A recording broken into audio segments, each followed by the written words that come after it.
नमस्कार, मैं हूँ एस्ट्रोलॉजर उषा जैन भटनागर और आप सबका मेरे इस चैनल उषा एस्ट्रोवर्ड पर बहुत स्वागत है। जन्म कुंडली और शादी ये बहुत ही ज्यादा पूछे जाने वाले प्रश्न हैं, क्योंकि शादी के समय ही जन्म कुंडली को सबसे अधिक देखा जाता है या दिखवाया जाता है।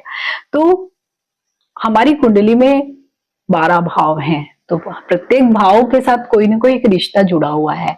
तो जब भी हम शादी की जो बात करते हैं तो वो बात करते हैं 7वें भाव से।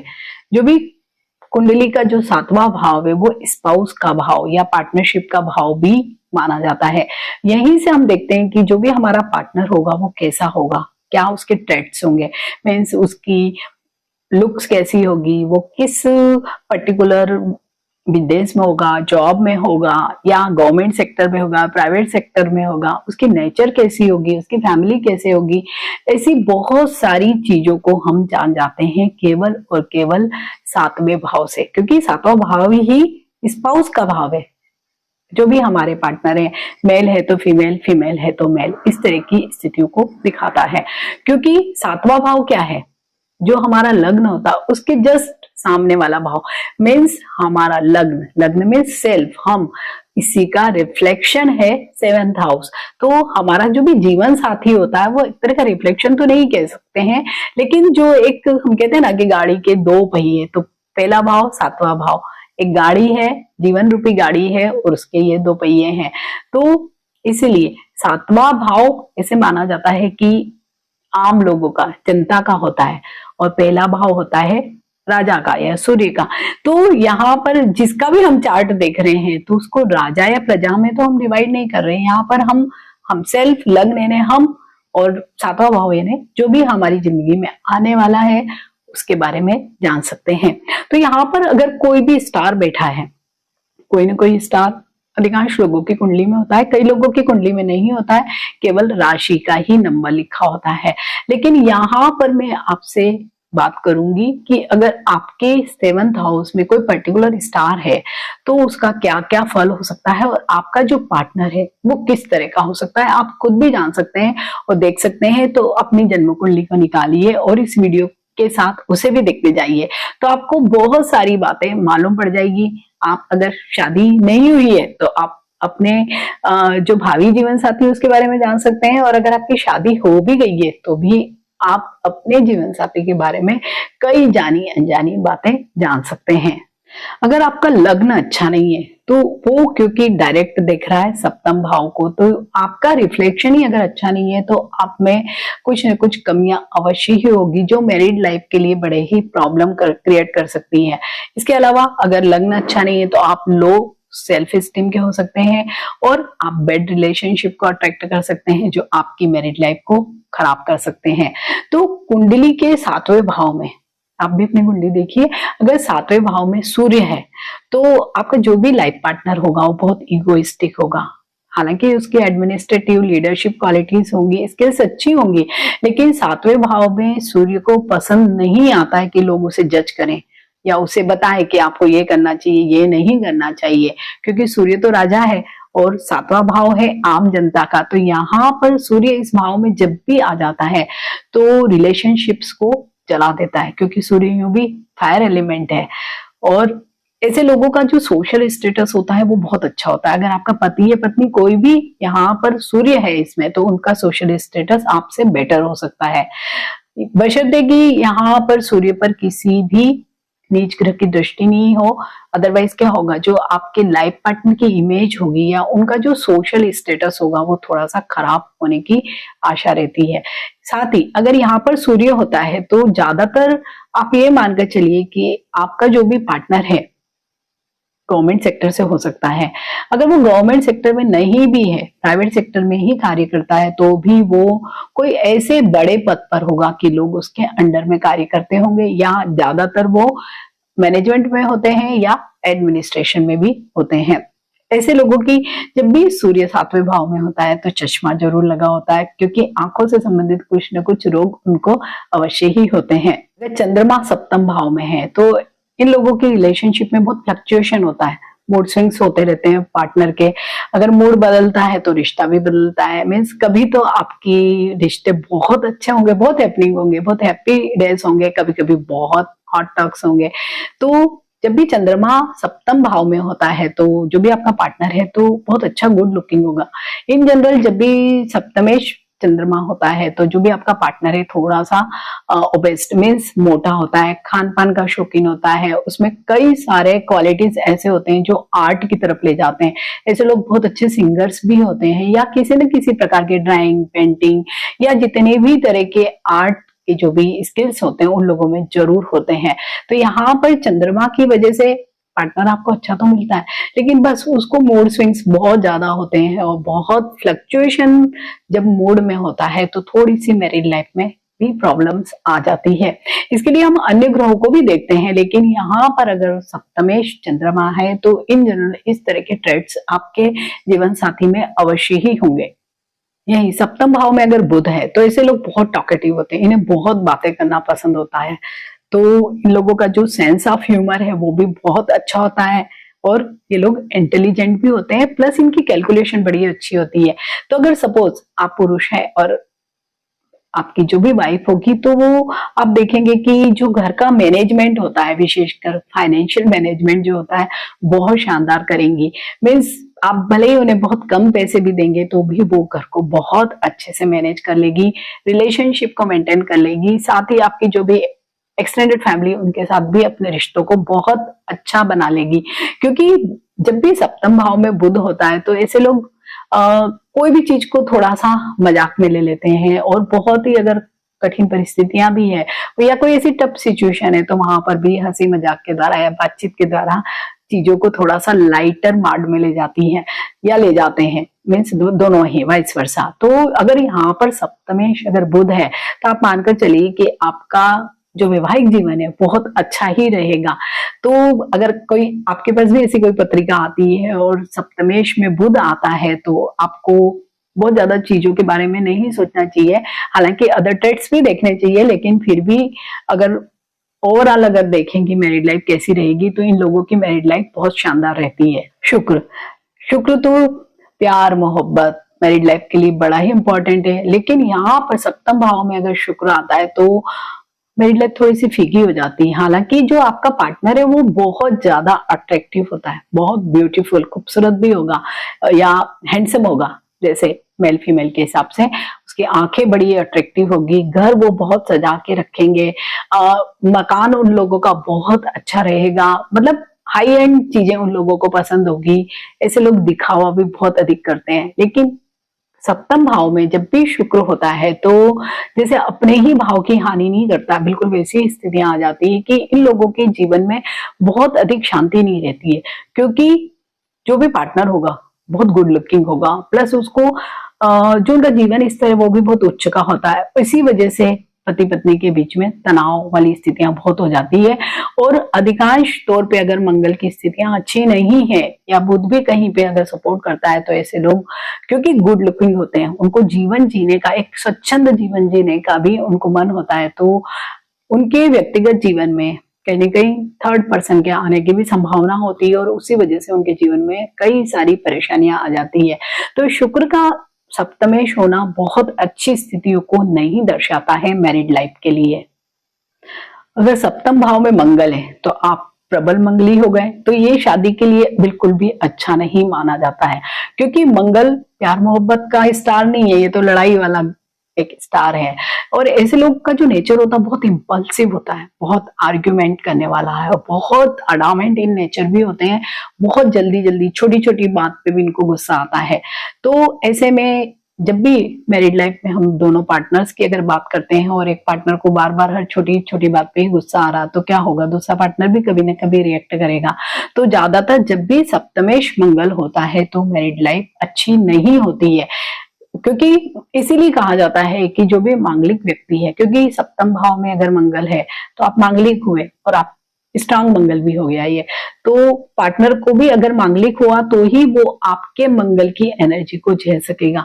तो यहाँ पर जो लोग कभी सप्तम भाव में मंगल है तो वो लोग अवश्य ही अपनी बहुत अच्छे से मैच मेकिंग करवाएं और जहां तक हो कोशिश करें कि उनका जो पार्टनर है वो भी मांगलिक ही हो, भले उसका सप्तम भाव में हो, अष्टम में हो, चतुर्थ में हो या 12th में हो या लग्न में हो, कहीं पर भी हो, तो ही वो दोनों की ऊर्जा का संतुलन बनेगा। अदरवाइज ऐसे लोगों के जीवन में बहुत ज्यादा लड़ाई झगड़े या बहुत ज्यादा चीजें खराब होती है। बातचीत के स्तर पे भी इन लोगों के बीच में बहुत ज्यादा लड़ाइयां या बहुत तनाव वाली स्थितियां आती है और कई बार कोर्ट केस या लीगल इश्यूज भी आ जाते हैं। मारपीट या अब्यूज, भले ही आप वर्बल अब्यूज करो या फिजिकल अब्यूज करो एक दूसरे को, इस तरह की स्थितियां भी होती है। अगर सप्तम भाव में शनि है तो ये भी एक बहुत अच्छी स्थिति तो नहीं दर्शाता है, क्योंकि शनि थोड़े से उदासीनता देता है, बहुत ज्यादा मेच्योरिटी या ओल्डर जैसे थॉट्स होते हैं ना, बिल्कुल वैसे ही चीजें दे देता है।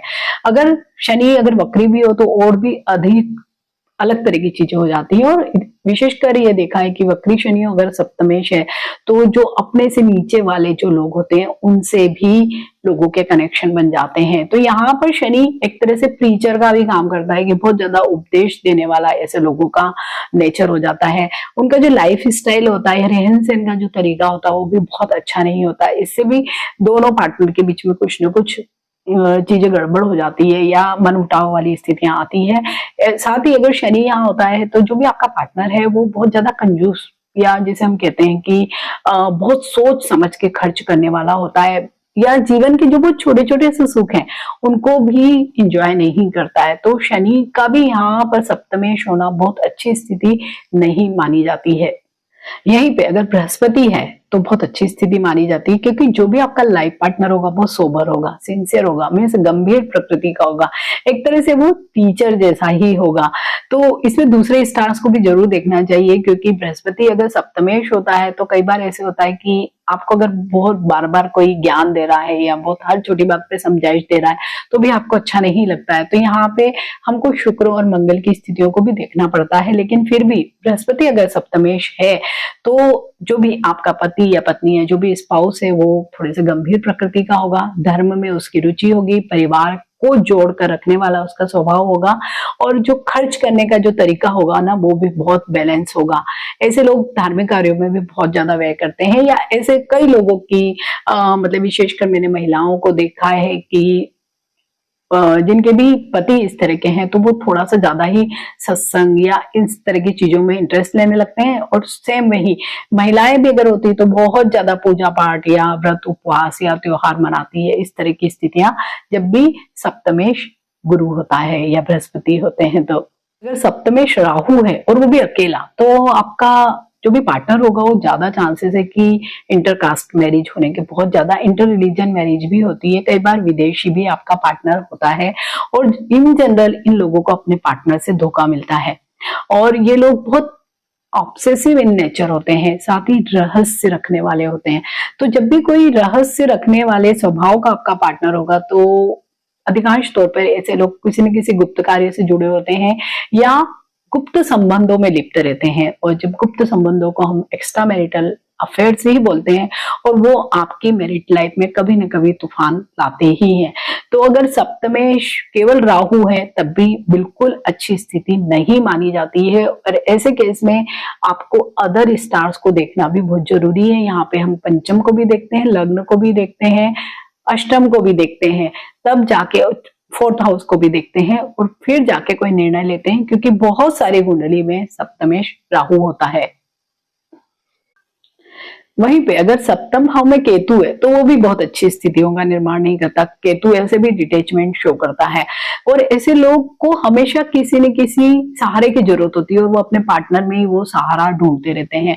इन्हें किसी न किसी प्रकार के हेल्थ इश्यूज भी रहते हैं। ये लोग एक विक्टिम टाइप के पार्टनर होते हैं। साथ ही इनका स्पिरिचुअलिटी में भी बहुत ज्यादा इंटरेस्ट होता है। तो जब भी हम स्पिरिचुअलिटी या इस तरह के किसी भी कार्यों में अगर हमारा इंटरेस्ट ज्यादा आता है तो ऐसे में हम अपने घर परिवार पे ज्यादा ध्यान नहीं दे पाते हैं।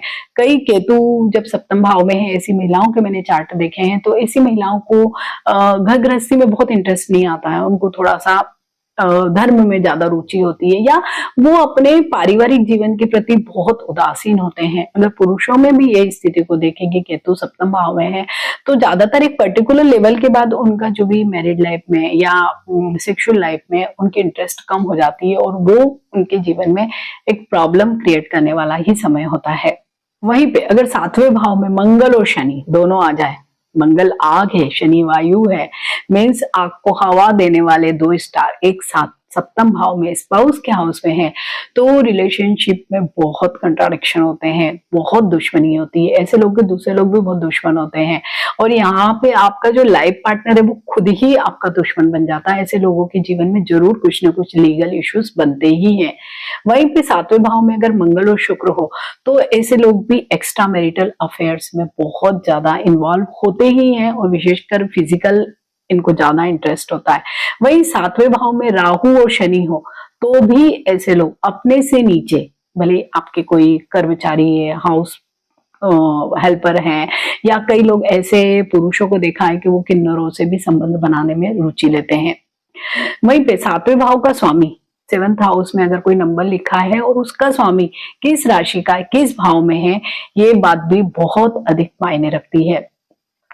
वही 7वें भाव का स्वामी मीन्स जो भी नंबर लिखा उसका स्वामी कुछ तो होगा ही, अर्थात कोई भी कुंडली के 6, 8, 12 भाव में अगर बैठा है, तो वो भी शादीशुदा जीवन के लिए अच्छी स्थितियां नहीं होती है, क्योंकि 6, 8 और 12 भाव ये दो स्थान है।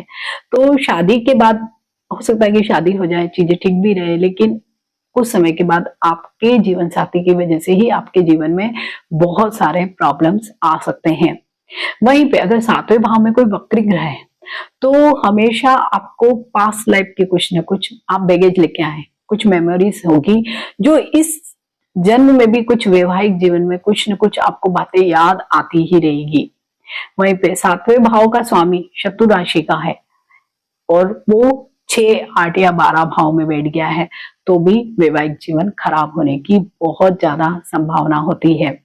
तो 7वें भाव में अगर कोई स्टार नहीं है, और वहां पे भी जैसे मैं कह रही हूँ कि 7वें भाव का स्वामी, तो जैसे सपोज 7वें भाव का स्वामी वहां पर लिखा हुआ है नंबर 1 यानी मेष राशि, मेष राशि का जो स्वामी है वो है मंगल। तो मंगल की स्थिति को हमको देखना है कि वो कहीं 6, 8, 12 भाव में तो नहीं है, इस तरह से। तो अब आपके लिए बहुत ही आसान हो गया है कि आप अपनी कुंडली खुद देखिए, निकालिए कुंडली को, और वहां सप्तम भाव को देखिए, और वहां पर देखिए कि अगर कोई स्टार है तो जितने भी स्टार हैं उनका सबका प्रेडिक्शन आपको बताया कि आपका पार्टनर किस तरह का हो सकता है। इसके साथ ही अगर वहां पर कोई स्टार नहीं है, मतलब कोई भी ग्रह उपस्थित नहीं है, लेकिन केवल राशि है, जैसे मैंने मंगल का भी आपको मेष राशि का उदाहरण दिया, इसी तरह से आप हर एक राशि को जान सकते हैं। अगर वहां पर 1 नंबर है तो मेष राशि, 2 नंबर है तो वृषभ राशि, वृषभ राशि का स्वामी है शुक्र, 3 नंबर है तो आपका मिथुन राशि है, मिथुन राशि का स्वामी है बुध, आपको बुध को देखना है। 4 नंबर है तो कर्क राशि, तो आपको कर्क राशि के स्वामी चंद्रमा को देखना है। 5 नंबर है तो इट मीन्स सिंह राशि, सिंह राशि यानी आपको सूर्य की स्थिति को देखना है। 6 नंबर अगेन बुध की राशि है कन्या राशि, तो आपको बुध की स्थिति को देखना है। 7 नंबर तुला राशि, तुला राशि के स्वामी शुक्र है, तो आपको वृषभ राशि और तुला राशि दोनों के स्वामी शुक्र है, तो आपको शुक्र की स्थिति को देखना है। वहीं पे 8 नंबर वृश्चिक राशि, अगेन आपको मंगल को देखना है। 9 धनु, धनु राशि के स्वामी बृहस्पति देव है, तो आपको बृहस्पति की स्थिति को देखना है। 10 और 11 दोनों ही मकर और कुंभ शनि के द्वारा गवर्नड है, शनि की राशि है, तो आपको शनि की स्थिति को देखना है। और नंबर 12 यानी मीन राशि, आपको फिर से गुरु की स्थिति को देखना है। तो हो गया ना आसान आपके लिए, बहुत आसानी से आप अपना खुद का ही चार्ट देख के अपना जो भी पार्टनर है उसके बारे में जान सकते हैं। वीडियो अच्छा लगता है तो इसे लाइक कीजिए, मेरे इस चैनल को सब्सक्राइब कीजिए। तो मिलते हैं एक नए वीडियो में एक नए टॉपिक के साथ। टिल देन नमस्कार।